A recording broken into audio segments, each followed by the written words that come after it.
একটি সুদী ব্যাংকে আমার 10 বছর মেয়াদী ডিপিএস করা আছে, বর্তমানে সেটা 8 বছর পূর্ণ হয়েছে। আমি এখন সুদের ভয়াবহতা সম্পর্কে জানতে পারছি। আমার কি এখন এই ডিপিএস ভেঙে দেওয়া জরুরি, নাকি বাকি 2 বছর পূর্ণ করে ভাঙতে পারবো? এখন ভেঙে দিলে মূল টাকাটা কেবল পাবো, কোনো ইন্টারেস্ট পাবো না। এতে সুদী ব্যাংক লাভবান হবে, কিন্তু গরিবের হক তো নষ্ট করা হবে। তাই এখন আমার কি করা উচিত? আমরা জানি তালাক নিন্দনীয় কাজ। জানার বিষয় হলো কি কি কারণে তালাক দেয়া যায়।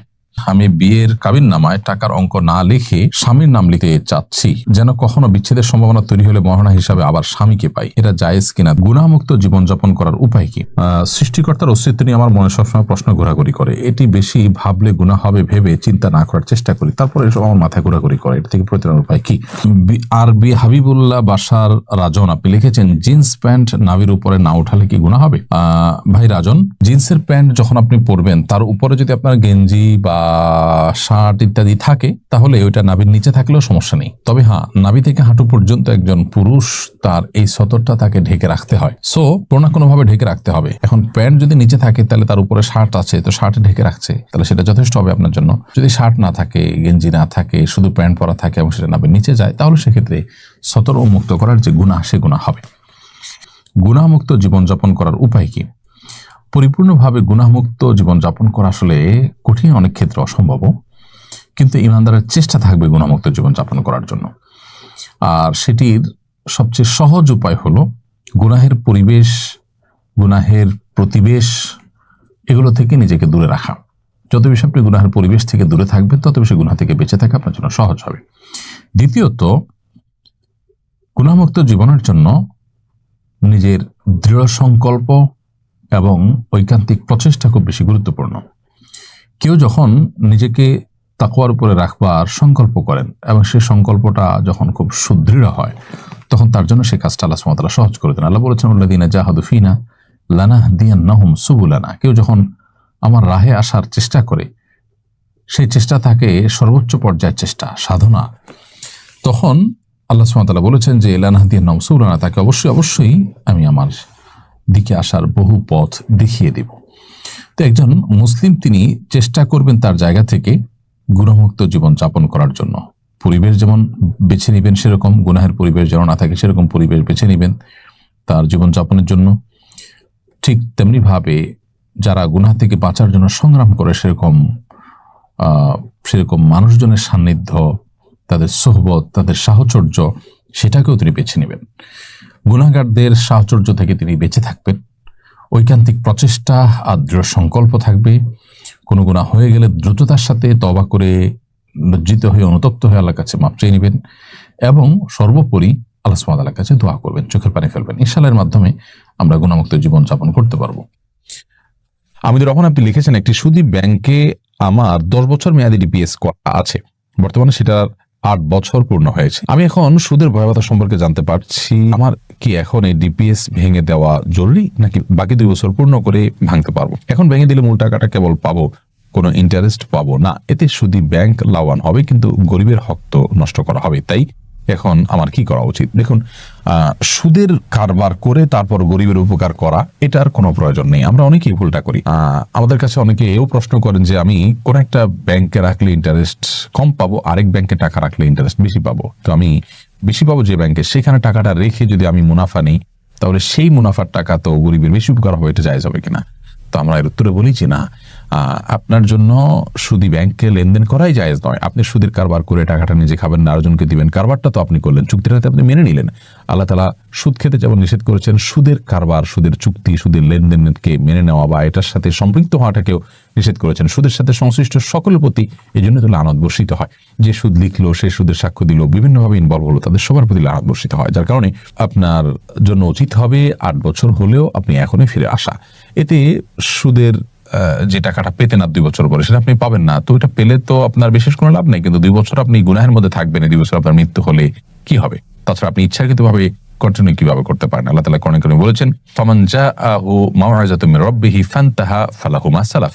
সুদের কারবার, সুদের লেনদেন, সুদের ভয়াবহতা, এগুলো নিয়ে আলোকপাত করার পর আল্লাহ বলেছেন, কারোর কাছে সুদের ভয়াবহতার বিষয়ে যখন আল্লাহর তরফ থেকে নাসিহা এলো, তিনি যখন কোরআন হাদিসের নির্দেশনা জানতে পারলেন, তিনি এই ভয়াবহ গুনাহ থেকে সরে এলেন, তখন তার পূর্বে যেগুলো আছে সেগুলো আল্লাহ রাব্বুল আলামিন রিকভার করবেন, মাফ করবেন এবং সেগুলো তার জন্য আল্লাহ তাআলা ক্ষমা করার কারণে, সেগুলো ভোগের কারণে তার আর গুনাহ হবে না। বাট আপনার কাছে নসিহা এলো, তারপরও আপনি কন্টিনিউ করলেন, তাহলে সেটার দায়িত্ব কিন্তু কোরআন হাদিসে কোথাও কোনটার আলোকে আল্লাহ রাব্বুল আলামিন নেননি। তার মানে সেগুলোর দায় আপনাকে বহন করতে হবে। সেজন্য আমাদের পরামর্শ হবে যে এই পর্যায়ে হলেও আপনি আপনার এই চুক্তি শেষ করে ফেলুন এবং গুনাহ থেকে বেরিয়ে আসুন। জান্নাতুল ফেরদৌস আপনি আমাদের ইউটিউব চ্যানেলে লিখেছেন, আমি বিয়ের কাবিননামায় টাকার অঙ্ক না লিখে স্বামীর নাম লিখতে চাচ্ছি, যেন কখনো বিচ্ছেদের সম্ভাবনা তৈরি হলে মহারণা হিসাবে আবার স্বামীকে পাই। এটা জায়েজ কিনা দয়া করে জানাবেন। না বোন জান্নাতুল ফেরদৌস, এটা অভিনব আপনার আইডিয়া, কিন্তু এটা সঠিক নয়।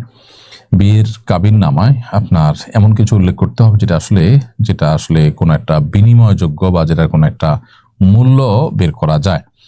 সো মোহর হিসাবে আপনি স্বামীর লেখাটা ভুল হবে।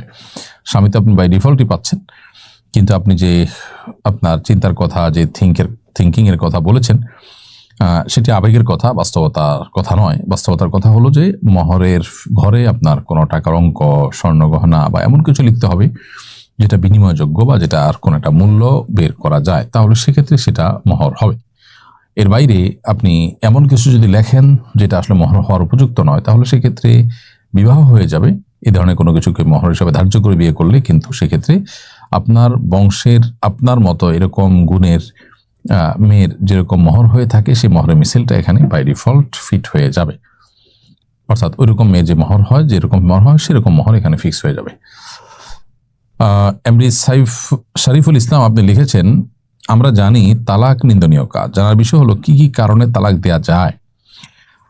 প্রথমত, যখন স্বামী স্ত্রী উভয়ে নিজেদের মধ্যকার সম্পর্কটা দেখতে পাবেন যে শীতল থেকে শীতল হয়ে যাচ্ছে এবং একটা সময় গিয়ে জমাট বেঁধে গেছে, কোনোভাবে আর সেই সম্পর্ক ভালো হওয়ার মতো নেই, বরং সেই সম্পর্ক থেকে আল্লাহর অবাধ্যতার পথে যাওয়ার ভয় বা শঙ্কা যদি তৈরি হয়, আল্লাহ সুবহানাহু ওয়া তাআলা কোরআন কারীমে সেটাকে বলেছেন যে ফাইন খাফা আল্লা ইউকিমা হুদুদাল্লাহ, স্বামী স্ত্রী উভয় যদি আল্লাহর সীমানাটাও আর রক্ষা করতে পারবেন না মনে হচ্ছে, সীমা ছাড়িয়ে চলে যাবে, সেটা গালাগালি, হত্যা, খুন খারাপি বা আইন হাতে তুলে নেওয়া, এরকম পরিবেশ পরিস্থিতি হওয়ার আশঙ্কা যদি তৈরি হয়, তাহলে সেক্ষেত্রে উভয় পরিবারের দুজন বসে মিটমাট করার চেষ্টা করবেন। তাতেও যদি সমস্যার সমাধান না হয়, পরবর্তীতে তালাকের দিকে তারা যেতে পারেন। এটা হলো তালাকের একটা কারণ। এর বাইরে স্বামী স্ত্রীর মধ্যকার তালাকের নানাবিধ কারণ থাকতে পারে। যখন এরকম হবে যে তাদের একজন এতটাই ফাঁসিকে জীবন যাপন করবেন যে তার সংশোধনের সমস্ত পথ বন্ধ হয়ে যায়, আশা ছেড়ে দেন, তখন সেক্ষেত্রে ভবিষ্যৎ প্রজন্ম এবং নিজের খারাপ সঙ্গী থেকে নিজেকে রক্ষা করবার প্রয়োজনে তালাকের উদ্যোগ নেওয়া যেতে পারে। এটা পরিবেশ পরিস্থিতির উপর নির্ভর করবে। কখনো কখনো বনিবর্ণনা না হতে যদি ওই পর্যায়ে চলে যায়, তাহলে সেক্ষেত্রে তালাকের সিদ্ধান্ত নেওয়া যেতে পারে। এস কে ইলিয়াস আলী আপনি লিখেছেন, আমি দুইটা জুম্মাবারে খতিব সাহেবকে দেখলাম একই খুতবা পড়তে, এটা কি ঠিক নাকি ভিন্ন ভিন্ন খুতবা পড়া উচিত? জুমার দ্বিতীয় খুতবা যেটা, এটা তো একই খুতবা থাকবে, সেটা ঠিক আছে। আর প্রথম খুতবা যেটা, সেটা আসলে পরিবর্তন হবে, সেটা পরিবর্তন হওয়াটা উত্তম। কারণ প্রত্যেক জুমাতে আলাদা আলাদা বিষয় খুতবা দেওয়া উচিত। যেহেতু আমাদের দেশে খুতবা আরবিতে দেওয়া হয় এবং অডিয়েন্সের বেশিরভাগ খুতবা বোঝেনি না, এই জন্য আসলে খুতবা পরিবর্তন করা না করাতে তেমন কোনো পার্থক্য হয় না। তবে এর সাথে ওই জুমার নামাজ সহি হওয়া, বিশুদ্ধ হওয়া কিংবা না হওয়ার কোনো সম্পর্ক কিন্তু নেই। জাস্ট উত্তম অনুত্তমের ব্যাপার আমরা বলেছি। আমি একজন ছাত্র, আমার সকল খরচ আমার বাবা মা দেন। আমি আমার খরচ থেকে বাঁচিয়ে নিয়মিত দান সাদকা করার চেষ্টা করি। এসব দানের সব আমি পাবো নাকি আমার বাবা পাবেন? যেহেতু এই টাকার প্রকৃত মালিক আমার বাবা। আপনার বাবা যদি আপনাকে খরচের টাকা দেন, সেখান থেকে বাঁচিয়ে আপনি যদি দান করেন, তাহলে তার সব আপনি পাবেন মূলত। পাশাপাশি একই ভালো কাজে কয়েকজন মানুষের বিভিন্নভাবে ইনভলভেশন থাকলে উভয়কে বা সবাইকে আল্লাহ সুবহানাহু ওয়া তাআলা সব দান করেন। সেক্ষেত্রে আপনার বাবা এখানে উপার্জন করে টাকাটা আপনাকে দিয়েছেন এবং ভালো কাজে তারও ভূমিকা এখানে রয়েছে, তিনি উপার্জন করেছেন বিধায় আপনি দিতে পেরেছেন। এইসব কারণে তিনিও আল্লাহ সুবহানাহু ওয়া তাআলার কাছে আজর পাবেন ইনশাআল্লাহ তাআলা। সৃষ্টিকর্তার অস্তিত্ব নিয়ে আমার মনে সবসময় প্রশ্ন ঘোরাঘুরি করে। এটি বেশি ভাবলে গুনাহ হবে ভেবে চিন্তা না করার চেষ্টা করি, তারপরে এসব আমার মাথায় ঘোরাঘুরি করে। এটা থেকে পরিত্রাণের উপায় কি? দেখুন, প্রথম কথা হলো যে আল্লাহ রাব্বুল আলামিনের সম্পর্কে বাজে চিন্তা মনের মধ্যে আসাটা এটা প্রমাণ করে যে আপনার মধ্যে ঈমান আছে। প্রিয় নবী সাল্লাল্লাহু আলাইহি সাল্লাম ঠিক এই ধরনের একটি প্রশ্নের উত্তরে এরকম কথাই বলেছেন। তাকে একজন সাহাবী যখন বলেছেন যে আল্লাহ সম্পর্কে আমার মনে বাজে চিন্তা আসে, তখন নবী সাল্লাল্লাহু আলাইহি সাল্লাম বলেছেন যাকা নফসুল ঈমান, এটাই তো ঈমানের ব্যাপার, যে তোমার মনের মধ্যে আল্লাহ সম্পর্কে বাজে চিন্তা আসছে, শয়তান তোমার মধ্যে ঈমান আছে দেখে সেটাকে সরাবার চেষ্টা করছে। শয়তান যে আমার ঈমানকে বিদরিত করবার চেষ্টা করছে, এটা দেখে আল্লাহ সুবহানাহু ওয়া তাআলার প্রতি ঈমান আরো বৃদ্ধি হওয়া উচিত। কোনো বেঈমানের মনে এরকম চিন্তা সাধারণত আসে না। যিনি ঈমানদার তার মনে এই চিন্তাগুলো আসে। ব্যাপারটা হলো এরকম যে কারোর ঘরে যখন সম্পদ থাকে সেখানে চোর ঢোকে, আর যখন কোথাও সম্পদ নেই সবাই জানে সেখানে কিন্তু চোর প্রবেশ করে না। চোর প্রবেশ করাটা সেই ঘরে সম্পদ থাকার ইন্ডিকেট বা ইঙ্গিত বহন করে। এই জন্য এটা নিয়ে খুব বেশি অরিড হওয়ার প্রয়োজন নেই। এরকম কোনো চিন্তা, খারাপ চিন্তা মনে আসলে আপনি বাম দিকে প্রতীকী থুতু 3 বার থুতু ফেলবেন, প্রতীকী থুতু, এবং সেই সাথে আমানতু বিল্লাহি ওয়া রাসূলিহি, আল্লাহ এবং তার রাসূলের প্রতি আমি ঈমান আনলাম, এরকম বাক্য আপনি উচ্চারণ করবেন। ইনশাআল্লাহ আল্লাহ তাআলা আপনাকে পানাহ দিবেন। সেই সাথে আউযু বিল্লাহি মিনাশ শাইতানির রাজীম বা বিতাড়িত শয়তান থেকে আমি আল্লাহর পানাহ চাই, এই বাক্য আপনি পাঠ করবেন। ইনশাআল্লাহ এর মধ্য দিয়ে আশা করা যায় আল্লাহ তাআলা আপনাকে হেফাজতে রাখবেন, কারণ এগুলো শয়তান থেকেই এই কুমন্ত্রণাগুলো আসে, বিধায় শয়তান থেকে আমরা বাঁচার জন্য চেষ্টা করব। প্রিয় ভাইরা, গুরুত্বপূর্ণ একটা প্রশ্ন। ইসলামী ব্যাংক বলতে বাংলাদেশে এখন অনেকগুলো ইসলামী ব্যাংক আছে। এই ইসলামী ব্যাংকগুলোতে টাকা রেখে আমরা তার লভ্যাংশ ভোগ করতে পারবো কিনা, এ বিষয়ে ওলামায়ে কেরামের একাধিক মত আছে।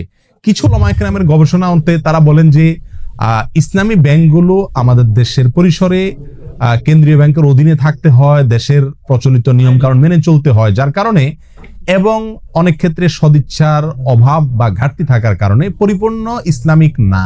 যেহেতু পরিপূর্ণ ইসলামিক না, অতএব সেখানে টাকা রেখে সেটার লভ্যাংশ খাওয়া জায়েজ হবে না। এটা হলো কিছু আলেমদের মত।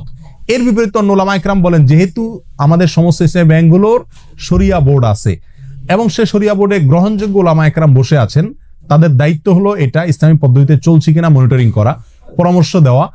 তো সেক্ষেত্রে ওলামায়ে কেরামের এই শরিয়া বোর্ডের উপরে আস্থা রেখে তারা কি করছেন না করছেন ওই দায়িত্ব আমার না। আমি ওলামায়ে কেরামের শরিয়া বোর্ডের প্রতি আস্থা রেখে সেখান থেকে লভ্যাংশ খেতে পারি। দুইটা মত পেলাম কিনা? এই দুই মতকে সমন্বয় করে একটা তৃতীয় মত দিই আমি আপনাদের, সেটা হলো ইসলামী ব্যাংকগুলোতে টাকা জমা রাখা এক জিনিস, আর সেখানে বিভিন্ন মেয়াদে কিস্তিতে টাকা রেখে লাভ খাওয়া আরেক জিনিস। ইসলামী ব্যাংকগুলোতে টাকা রাখা শুধু জায়েজই নয়, বরং জরুরি এবং উত্তম, এবং একজন মুমিন হিসেবে আমরা বাধ্য টাকা জমা রাখা যে কোনো ইসলামী ব্যাংকে। কেন? কারণ সুদী ব্যাংকে আমি টাকা জমা রাখলে কেমন যেন তাদেরকে সুদী কারবারে কি করলাম, সহায়তা করলাম। আমার এই টাকাটা পেয়ে তারা সুদে সহায়তা করবে। ইসলামী ব্যাংকগুলো আর কিছু করুক আর না করুক, একটা কাজ তো তারা করবে, সেটা কি? আমার এই টাকাটা নিয়ে সুদ যে হারাম, এই একটা কনসেপ্ট ইসলামী ব্যাংকগুলো বাংলাদেশে বিস্তার করছে কি করে নাই? অন্য ব্যাংকগুলোতেও বলে কয়ে ঘুষ দিয়ে ঘোষণা দিয়ে কি দেয়, সুদ দেয়। আর সুদ যে হারাম এই কনসেপ্টটা ইসলামী ব্যাংকগুলো বাংলাদেশে একরকম প্রতিষ্ঠিত করছে। বাস্তবায়ন যাই হোক এটা জানাইছে, এলএমটা তারা প্রচার করছে। স্বীকৃতি এবং স্লোগান হলো তারা সুদমুক্ত ব্যাংকিং চায়। অতএব তাদের কাছে টাকা রাখা আর সুদী ব্যাংকে টাকা রাখা বেশ কম আছে না নেই? সুদী ব্যাংকে টাকা রাখা মানে সরাসরি সুদখোরকে আমি হেল্প করা, ঠিক না? তাহলে আমরা ইসলামী ব্যাংকের টাকা জমা রাখবো অন্য ব্যাংকের উপরে প্রাধান্য দিয়ে, এতে কোনো সন্দেহ নাই। দ্বিতীয় হলো টাকা বিভিন্ন পলিসিতে রেখে সেখান থেকে কি খাওয়া, লাভ খাওয়া। এটা হালাল কিনা তার জন্য বলেছি ওলামায়ে কেরামদের একটি মত। অনেকে বলেছেন যে এটা হালাল, কারণ এখানে শরিয়া বোর্ড আছে, ওনারা দেখছেন, আমার আর ভেতর দেখার দরকার নাই, বাকি দায়িত্ব তাদের, আল্লাহর কাছে তারা সব বিষয়ে তো আমি গভীরে যা দেখার দরকার নাই, জরুরি না। আর সবচেয়ে বড় কথা হলো তারা বলেন মুসলিম হিসাবে আমরা যেরকম মুসলিম, ভেজালও আছে ভালো আছে, ইসলামী ব্যাংকগুলো এরকম দুধের দোয়া না, তাদেরও ভুলও আছে সঠিকও আছে। কিন্তু তারা যেহেতু সুদের বিরুদ্ধে স্লোগান নিয়ে রাস্তা নামছে এবং এটার বিরুদ্ধে একটা ফ্লো তৈরি করতে চাচ্ছে, অতএব তাদের ওখানে টাকা রেখে হালাল ব্যবসার পলিসিতে টাকা রেখে লাভ খাওয়া মাসে মাসে জায়েজ আছে। এটা হলো আমাদের মত। অন্য ওলামায়ে কেরাম বলেন যে না, পরিপূর্ণভাবে ইসলামীভাবে চলতে পারে না, বাধা আছে, অথবা সদিচ্ছার অনেক ক্ষেত্রে অভাব আছে, এই জন্য না জায়েজ। এক্ষেত্রে আমি বলবো তৃতীয় মতটি, সেটা হলো যদি আপনার বিকল্প কোনো পথ খোলা থাকে তাহলে আপনি এই ব্যাংকে টাকা রেখে লাভ খাওয়ার চাইতে সরাসরি ব্যবসা করুন, সেটা সবচেয়ে নিরাপদ এবং ভালো, সন্দেহ থেকে দূরে থাকলেন। আর যদি অন্য কোনো সমস্ত উপায়গুলো বন্ধ হয়ে যায় তাহলে ইনশাআল্লাহ বিদিনিল্লাহ এটা পরিপূর্ণ হারাম হবে না। আল্লাহু আলাম।